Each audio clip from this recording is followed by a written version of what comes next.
उसने लाइटर जलाया और उसकी लॉ को अपनी जीभ के अगले हिस्से को जलाते हुए देखता रहा। उसकी आंखों में जरा भी दर्द नहीं था और ये दिल दहला देने वाला सीन लिया गया है साल 2009 की डरावनी फिल्म जेनिफर की बॉडी से, जहां ज्यादातर टीनेज फिल्में मासूम प्यार की कहानियां दिखाती है, वही उसने इस फिल्म की शुरुआत कुछ ऐसे की कि लड़कियों को लेकर होने वाले सारे मासूम ख्याल टूट गए। डायरेक्टर कैरेन कुसामा शायद इस आग के जरिए दर्शकों को बताना चाहती है कि ये कोई आम कॉलेज वाली कहानी नहीं है, बल्कि ये वासना, धोखे और लालच का एक खौफनाक खेल है।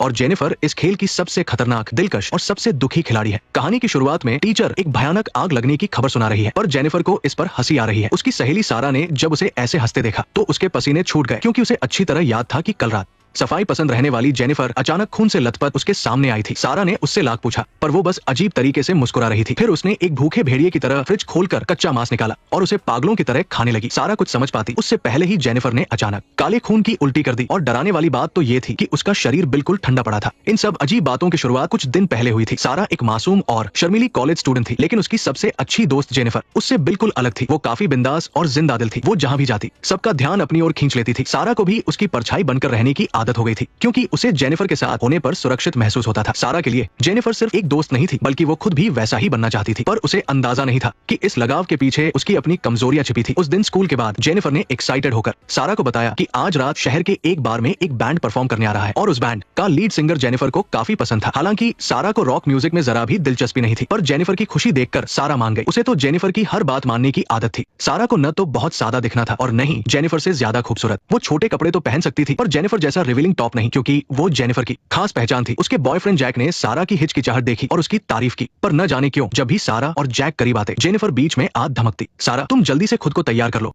जैक को भी जेनिफर पसंद नहीं थी, क्योंकि वो हमेशा सारा पर अपनी मर्जी चलाती थी। उसे पता था कि आज रात उन दोनों की डेट है, फिर भी वो सारा को जबरदस्ती उस बैंड के शो में ले गई। जब वे नीचे पहुंचे तो जेनिफर पहले से ही इंतजार कर रही थी। जेनिफर के साथ रहने पर सारा हमेशा दबी कुचली ही रहती थी। जैक को ये सब बिल्कुल अच्छा नहीं लगता था। उसने कुछ कहना चाहा, पर जेनिफर ने उसका मजाक उड़ाकर उसे चुप करा दिया। इस तरह दोनों रात के अंधेरे में उस बार में पहुंच गई। जेनिफर ने काफी बोल्ड कपड़े पहने थे, जिसकी वजह से सबकी नजरें उसी पर थी। सारा चुपचाप उसके पीछे पीछे चलती रही। वो देख रही थी कि कैसे जेनिफर वहां मौजूद लड़कों को अपनी उंगलियों पर नचा रही है। बार में लाइटें चमक रही थी और हर तरफ धुआं फैला था। जैसे ही बैंड स्टेज पर आया, जेनिफर की खुशी का ठिकाना न रहा। वो बड़े आत्मविश्वास के साथ अपने शिकार की तरफ बढ़ी। आंखों में काजल लगाए ये लड़का उस बैंड का लीड सिंगर था। जेनिफर की उस पर काफी समय से नजर थी और वो ये मौका हाथ से नहीं जाने देना चाहती थी। जेनिफर की खूबसूरती देखकर उस लड़के के पास मना करने की कोई वजह नहीं थी। जब जेनिफर ड्रिंक्स लेने गई, तब सारा ने सुना कि वो सिंगर और उसके साथी उन दोनों लड़कियों को लेकर कुछ गलत इरादे बना रहे थे। ये सुनकर सारा गुस्से में उनसे भिड़ गई। उनमें बहस होने लगी। सारा की बातें सुनकर वे लोग सक्का गए, लेकिन उन्होंने एक दूसरे को बड़े ही अजीब तरीके से देखा। फिर सारा ने जेनिफर को ढूंढ लिया और उसे उन घटिया लोगों से दूर रहने को कहा, पर जेनिफर ने उसकी एक न सुनी। उसे पता था कि वो लड़का उसके साथ वक्त बिताना चाहता है और वो खुद भी यही चाहती थी, इसलिए उसे कोई परवाह नहीं थी। जैसे ही